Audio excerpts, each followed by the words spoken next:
hoş Ramazan gecesi, seher vakti ezan sesi.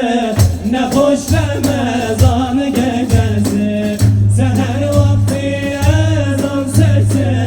Ne hoş Ramazan gecesi.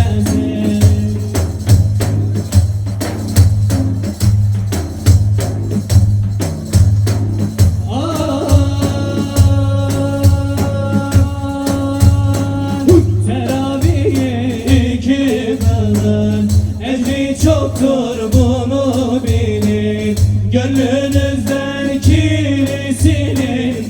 Ne hoş Ramazan gecesi, gönlünüzden kiri silin. Ne hoş Ramazan gecesi, camilerde ezan sesi. Ne hoş Ramazan gecesi, seher vakti ezan sesi. Ne hoş Ramazan gecesi, seher vakti ezan sesi. Ne hoş Ramazan gecesi.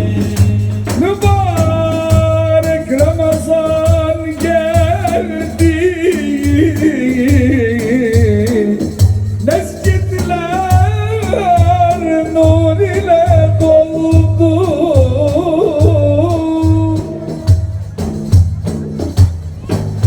Mevlam bize kerem kıldı.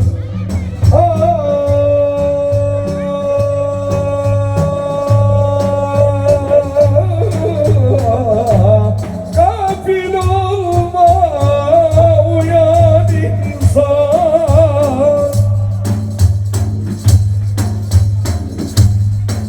Kaç vakit namazı kılsan,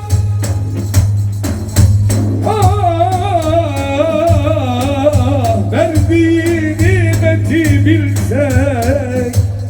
Gafil olma, uyan insan.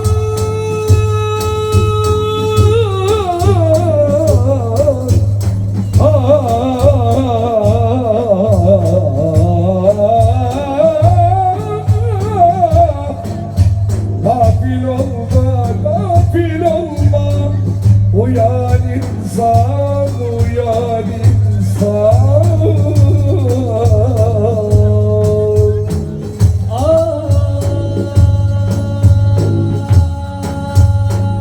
Kur'an indi hecesiyle, Arap dili lehcesiyle.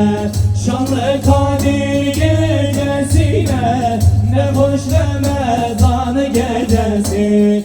Şanlı Kadir gecesiyle, ne hoş Ramazan gecesi.